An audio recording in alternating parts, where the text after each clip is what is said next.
right at the beginning is not where we started. In fact, it doesn't even start in Joshua. It starts way back where is that God, Yahweh, chose Israel. And God chose Israel. And he entered into covenant with Israel. And you could say that did that all the way back with Abraham. And he did it through promises of blessing the nations through Israel, that they would be blessed and they would be a blessing to the nations. They were to be a blessed nation to bless the nations. Right? But it was conditional. So these conditions started coming in later through the Mosaic tradition, through Moses. And you can see a lot of that in Deuteronomy.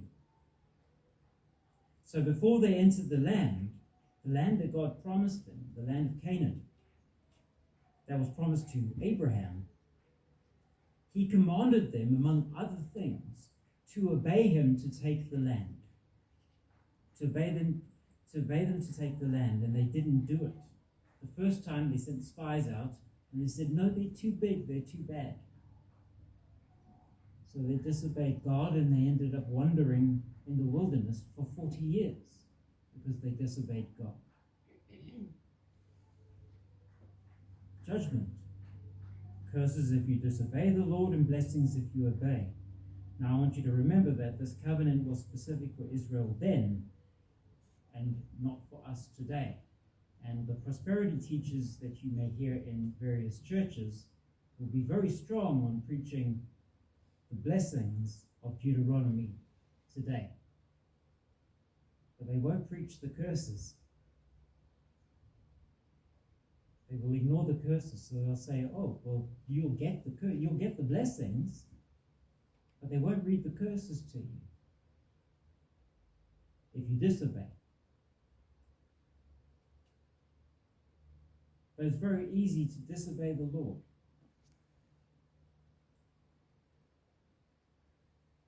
So these are not in effect today because they've got a very specific purpose.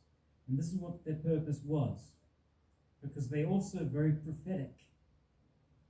And they're prophetic in what they do is they tell the story of Israel. The curses tell the story of Israel and their disobedience. Even in Deuteronomy, they tell the story of their exile. So as they disobey, you can see the exile happening in the curses. And in fact, in the curses, we see Rome being foretold and the Lord Jesus being foretold. That's quite something. All the way back in Deuteronomy. That's quite an amazing read. Deuteronomy 27.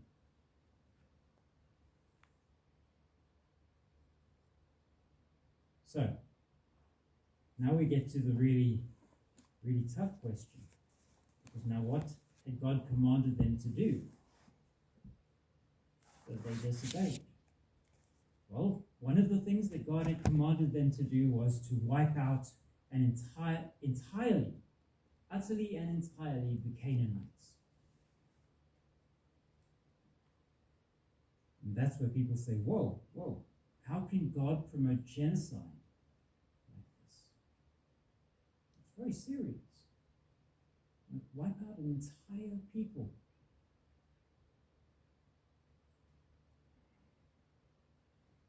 It's a huge, huge thing. Well, we have to look at what's happening, and we have to look at a couple of things of what's going on in the situation. And we have to ask, first of all, who's doing it?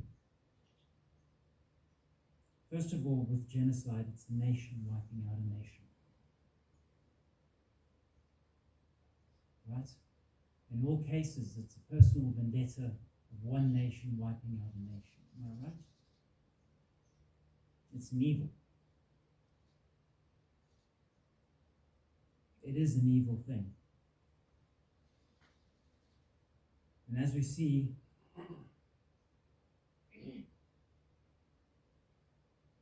in death with the curses, Israel is punished almost to extinction, but who does it? In Deuteronomy and the curses. And Israel disobeys and they go into exile. Who does it? Babylon takes them, but who does it? It is God. He uses the Babylonians and the Assyrians and the Greeks and the Romans as tools. And when they overstep, he punishes them.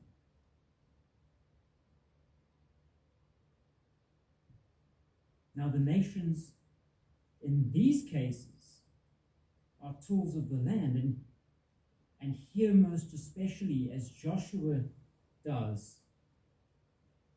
In this case, the nation here is Israel, God's chosen nation. But they mustn't overstep either and have personal agendas. It must be God acting and not Israel acting.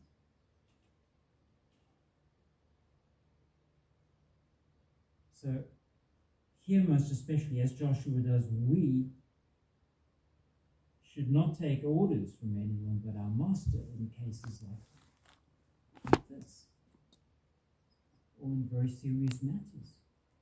These nations, on another account, were not good. They were very bad. They were evil. They were Moloch worshippers, if you don't know what that is. Moloch worshippers were baby killers, and of the worst kind. I don't know if you know about how they worshipped Moloch. They were statues.